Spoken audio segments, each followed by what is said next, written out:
దాని కరెక్షన్ అంటారా? మూడు పోయినాయి, 3 I lost, 3 gone.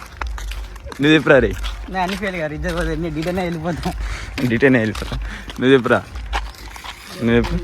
అన్ని పాస్ అయిపోయినాయి. బాగానే కరెక్షన్, గుద్దాలో కరెక్షన్ చేస్తారు. ఏం రాకున్నా కూడా పాస్ చేసేస్తారు. ఇంకేం ఏం మాట్లాడతావు నువ్వు? ఉంటది. కాకుంటే బాగా రాసిన ఎగ్జామ్ ఫెయిల్ అవుతారు. తుప్పాస్ రాసిందంతా పాస్ అవుతారు.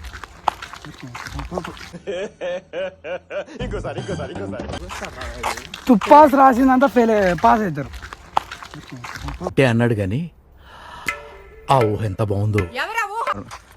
నేనైతే పాస్ అయినా, నాకు గజ్జాలు, నాకేం అవసరం లేదు. ఇప్పుడు ఎట్లయినా కరెక్షన్ చేసుకొని పాస్ చేస్తే సరిపా. ఏందో లే, ఇంట్లో పిల్లలతో గొడవపడి సార్లు ఇప్పుడు వచ్చి చావు కొడుతున్నారు, వస్తున్నారు. ఇంకా అట్లా జరుగుతుంది. ఇంకా జెయింట్ కలిసి అంటే కొంతమంది బార్డర్లో పాస్ అయ్యారు, వాళ్ళని చూసి జారి కొడుతున్నారు. నేను బార్డర్లో పాస్ కాదు, కొంతమంది ఉంటారు ఇంకా లైన్లో ఉన్న వాళ్ళు ఉంటారు బార్డర్లో పాస్ అయ్యారు వాళ్ళు. మమ్మల్ని పాస్ చేయాలి సార్, పాస్ అయితే చెయ్యాలి. మ్యాథ్స్ బాగా రాసిన కానీ దానికి బార్డర్ మార్కులు ఇచ్చిండు. ఫిజిక్స్లో అడ్డి కూడా రాసిన, పాస్ కానీ అనుకున్నా, కానీ అది మాత్రం పాస్ అయిపోయినా. అదేంటో జేఎన్టీ కరెక్షన్ డిఫరెంట్గా ఉంది బ్రో.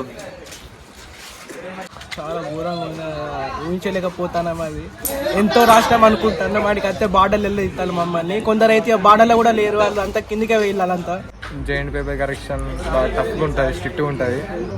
అందరం బార్డర్ పాస్ మీద అవుతాం మ్యాక్సిమం.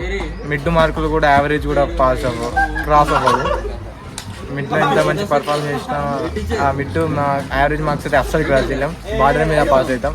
నేనే 2 సబ్జెక్టుల మీద 21 బార్డర్లో పాస్ అయిన 60కి ఎక్స్టర్నల్లో.